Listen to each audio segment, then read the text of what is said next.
avoir le nez dedans. Alors, qu'est-ce que tu fais, Solveig? Des œufs mimosa. Ah ouais? Mm. C'est pour ce soir, c'est ça? Oui, j'avoue, on aurait pu boire des mimosas avec. Ça C'est aurait vrai été que code couleur, un peu... c'est pas ça, le code couleur. J'avoue, Et c'est horrible. Antonio, il est un peu mimosa, lui. Ouais, je suis un peu T'es mimosa. un peu mimosa, ouais. Le petit jaune. Vous êtes ensemble depuis combien de temps? Bon, ok, je réponds. Il sait pas. Non, je rigole. Depuis, ça va faire 3 ans, 3 ans. à peu près. Ouais, j'ai l'impression que ça faisait plus longtemps. Non, que 3 ans. Et vous êtes rencontrés comment? En Suède. En échange universitaire. Normalement, j'ai 2-3 questions standards. Mhm. Et la première, par exemple, c'est de quoi vous rêviez quand vous étiez gamin? Tu sais, toi? Moi, je sais, ouais. Vas-y. C'est peut-être... Alors, je pense que mes parents diront que c'est sûrement un truc cuisinier, policier et tout, mais moi, j'en ai pas le souvenir d'avoir... J'ai pas le souvenir d'avoir rêvé avoir faire ça. Mais par contre, j'ai le souvenir d'avoir rêvé d'être dans des bureaux. Je voulais trop être... Ah, mais je voulais trop être en costume, aller à la défense et monter les petits escalators tous les matins et tous les soirs. En fait, je sais pas, parce que quand je passais en voiture ou que je voyais ces gens, je trouvais ça marrant, genre la manière dont ils se déplaçaient et tout. En fait, aussi la scène qui m'a fait imaginer ça, c'est dans les Indestructibles. Tu sais, ces grands bureaux infinis. Ah oui. Et je pensais, en fait, je voyais bien travailler là-dedans. Les Indestructibles, le dessin animé? Le dessin animé, le Disney. Oui, donc tu rêvais un peu quand même d'une seconde identité secrète aussi, du coup. Peut-être imaginer que du coup, avoir ce train de vie de boulot, métro de boulot, ça implique du coup être quelqu'un d'autre à côté. Du coup, c'est ça aussi qui m'a un peu attiré. Qu'est-ce que tu fais maintenant, du coup? Maintenant, je suis attaché de presse dans la mode pour Acne Studio. D'accord, bah oui. Ouais. Je fais un gros plan. Et toi, Solveig? Ah. Vas-y, continue. Moi, c'était improbable aussi. Hein. Je rêvais d'ouvrir un restaurant en Allemagne. Ah ouais? Ouais. Je sais pas d'où ça m'est venu. Pourquoi en Allemagne? Bah, parce qu'en fait, je faisais allemand quand j'étais en CE2. Je sais pas, je me disais que ça serait sympa d'ouvrir un restaurant en Allemagne. Du coup, c'était un peu mon projet. Un restaurant de quoi? Un restaurant de cuisine allemande traditionnelle ou... Un peu, ouais. C'est ça le pire. C'est que c'était même pas un truc, tu vois, quand je m'en rappelle et que je l'imagine, c'était vraiment un truc un peu rustique, tu vois. Ah, des bonnes purées, des Je bonnes me saucisses. voyais, non, mais pas à ce point non plus. Mais tu vois, je me voyais, je sais pas, mettre la table au truc et j'étais trop contente qu'il y ait des gens qui viennent dans mon resto. Et aujourd'hui, Tout ça m'a venu. qu'est-ce que tu fais? Ben, j'ai pas du tout un restaurant en Allemagne. Non, je travaille dans la communication, dans un grand groupe. Voilà, c'est Ça, c'est un bureau. dans un bureau. T'as pris ma Pas à vie, la en fait. défense. T'as pris ma vie. Pas à la défense. J'ai pris ton rêve. Après, c'est un peu plus hard comme question. C'était quoi ta première rencontre avec la mort? C'est mon grand-père qui est décédé en 2009, je crois, quelque chose comme ça, 2012. Donc j'avais quand même déjà 12 ans, 12-13 ans. Donc au final, c'est venu assez tard. Et non, j'étais très proche de lui parce que du coup, c'est lui qui m'a un peu élevé quand j'étais petit, parce que mon père travaillait beaucoup. Et après, je l'ai pas vu pendant très longtemps. Et en fait, je sais pas, quand il est mort, j'étais très triste, forcément, mais je l'avais pas vu depuis 3 ans peut-être, 3-4 ans. Et ça, c'est vraiment le souvenir le plus proche, enfin, mon expérience la plus proche avec la mort. Et toi, Solveig? Dans ma promo, il y a 2 ans, il y a un pote qui est décédé hyper bêtement.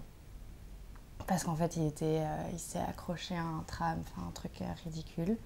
Et ça, oui, ça m'a choquée parce que c'était l'année où on est parti en Suède.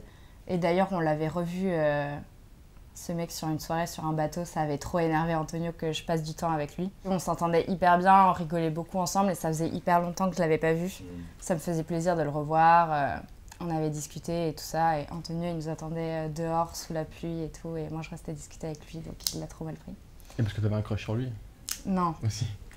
Non, on s'entendait très bien, mais voilà. Et il m'a dit bon, c'est bon, allez, file, machin. Et après, du coup, je l'ai plus jamais revu et il est décédé 2 mois après. Et c'était vraiment quelqu'un qui était hyper apprécié de tout le monde et il rigolait tout le temps, il était tout le temps de bonne humeur. Enfin, bon, voilà. C'est quoi la source principale de joie aujourd'hui pour vous deux? Moi, c'est très simple, hein, mais c'est juste sortir avec des amis, je crois. Et en fait, j'ai toujours été très très très proche de mes amis. Donc mon plus vieil ami, je le connais depuis 20 ans maintenant, alors que j'ai 24 ans. 3 quarts de mes amis, je les connais depuis que j'ai 11 ans. Donc ça fait aussi pareil, 12-13 ans. Donc c'est marrant, c'est vraiment ça qui me rend heureux, c'est les voir, les voir le plus souvent possible. Et toi, Solveig, c'est quoi ta... Moi, c'est... ta joie principale? Bon, bah, bien sûr, ça me fait plaisir de voir mes potes aussi. Mais avant tout, c'est le soleil. Non, c'est vrai, ça me fait trop plaisir. Ça me T'en as besoin. rend vraiment heureuse. Je sais pas, le sport, même si j'en fais très peu. Et non, mais c'est vrai, ça me rend heureuse. Je me sens bien après avoir fait du sport. Le sexe. Okay. Ça me rend vraiment heureuse, ça me rend vraiment joyeuse. Et bon, non, bah, c'est un bon combo déjà. Si j'ai ça, franchement, sexe, soleil et un peu de sport. Bah, si j'ai au moins un des 3 dans une journée, ça va. C'est quoi la chanson de Gainsbourg? Si, Sex and Sun, c'est exactement ça. Ah oui, bah, j'aurais pu dire la mer, c'est vrai. Bah, mais bon, ça va souvent ensemble. ça va un peu avec le soleil. Qu'est-ce qui vous fait triper vraiment chez un humain? Lorsque vous rencontrez un humain, qu'est-ce qui vous séduit chez un humain? C'est quoi les qualités principales que vous appréciez chez les gens? Mais l'humour hyper fin, genre vraiment quand quelqu'un me fait rire, mais même un tout petit peu, mais quelqu'un que tu connais pas trop, que tu viens juste de rencontrer et que tu vois qu'il fait des blagues autour, et qu'en fait c'est vraiment hyper fin et c'est super drôle, tu te dis mais j'adore. J'aime bien être surprise comme ça par les gens. Je pense que l'humour, c'est un peu une preuve d'intelligence par rapport à la réalité. C'est sûr. Et toi, Antonio?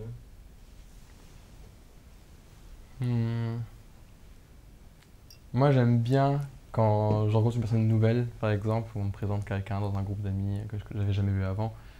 La personne, je l'aime bien ou je l'aime pas, ça va dépendre à 90% de son honnêteté avec elle-même. C'est ça que j'aime bien chez les personnes que je rencontre et c'est ça qui fait aussi que j'aime bien ces personnes. C'est les personnes qui juste s'en fichent de comment elles agissent. C'est ça, juste elles sont elles-mêmes, elles sont honnêtes avec elles-mêmes et du coup ça se voit et ça se ressent. Ouais, mais ces personnes ont un charme fou. Non, c'est vrai. Ces personnes qui n'ont rien à se prouver, tu les remarques tout de suite dans un cercle d'amis et tu sais tout de suite que ces personnes, elles en ont rien à faire de ce que tu penses d'elles, elles en ont rien à faire de comment tu vas interpréter ce qu'elles disent, elles sont juste elles-mêmes. Qui te soudoient pas pour avoir ton... C'est ça, exactement. Qu'est-ce que vous souhaitez pour les 12 prochains mois? Merci. Quand on se reverra, vous aimeriez qu'il soit arrivé quoi entre-temps? Ah. L'objectif là, c'est d'avoir un poste pour économiser assez pour partir justement en janvier 2024. C'est court un an. C'est court un an, mais je sais pas, je me fais une liste, moi, tous les ans, de ce que j'aimerais bien faire. Ah ouais? Ouais. Comment ça se fait que tu fasses cette liste? Je sais pas, c'était il y a 3 ans, quelque chose comme ça, on avait des cartes. Et du coup, on a écrit qu'est-ce qu'on veut faire à chaque fois. Et à chaque fois, toujours dans ce qu'on veut faire, c'est genre manger, danser, profiter. Si, Sex and Sun. Oui, ça se rejoint un peu finalement. Bah voilà, bah, en fait, qu'est-ce qui nous rend heureux, ce qu'on a mentionné tout à l'heure, pouvoir le faire plus, pouvoir le faire bien.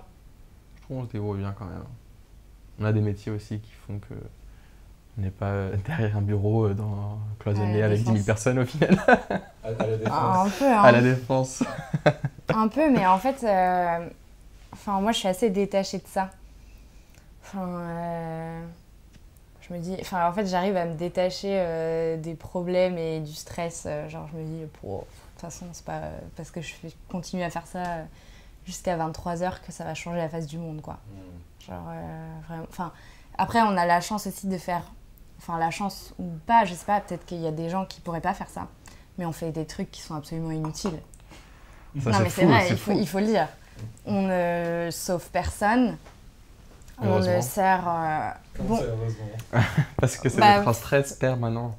mais C'est- non, c'est mais fou. on discutait de ça avec la cousine d'Antonio qui fait le même métier, enfin qui travaille dans la même industrie que nous, mais qui est plus âgée. Et en fait, c'est son boss à elle qui a perdu sa mère, c'était très compliqué, etc. Du coup, elle est à l'hôpital. Et en fait, l'infirmière, il avait beaucoup de mal à avouer à l'infirmière ce qu'il faisait. Parce que il se disait, mais moi, mon travail à côté du sien, c'est ridicule. Et en fait, l'infirmière lui dit, mais si, finalement, vous vendez du rêve, vous créez des choses qui sont belles, etc. Et c'est important pour les gens parce que ça leur fait peut-être changer les idées ou quoi. Et en fait, si, on peut penser que c'est inutile, etc. Mais ça reste quand même quelque chose à valoriser. Mais bon, après... Non, c'est aussi une protection ouais. quand on fait n'importe quoi au travail, on se dit bon, on sauve pas des vies, donc d'accord. C'est un alibi, quoi. C'est ça, c'est Ouais. exactement ça, c'est un alibi, on se protège. Je pourrais pas assumer tous les jours de rentrer du travail et Enfin bon, tu vois, il n'y a pas que Lydie à sauver. Il y a des pots à tourner. il y a des pots à tourner, Voilà. il y a des vêtements à envoyer, des vidéos à shooter. des vidéos à shooter, ah, c'est vrai, c'est Des vrai. paniers en osier à tresser. Ça sauve pas les vies, mais ça rend la vie un tout petit peu plus belle, non? Voilà, Ouais, c'est vrai. En tout exactement. cas, le temps, moi je trouve que le temps que tu passes à prendre du plaisir, c'est un temps bien investi. Mm. Pas Tout à fait. à rayonner en tout cas. Non, c'est vrai, mais si on peut en faire profiter d'autres personnes, Voilà, tu offres le Très bien. truc en osier, voilà. tu fais un happy hour dans ton restaurant. Non, ça, j'aimerais bien. Des pintes allemandes. Non, bière non, allemande. non, mais non. Bon, vous faites un clap en même temps pour la fin. 1, 2, 3.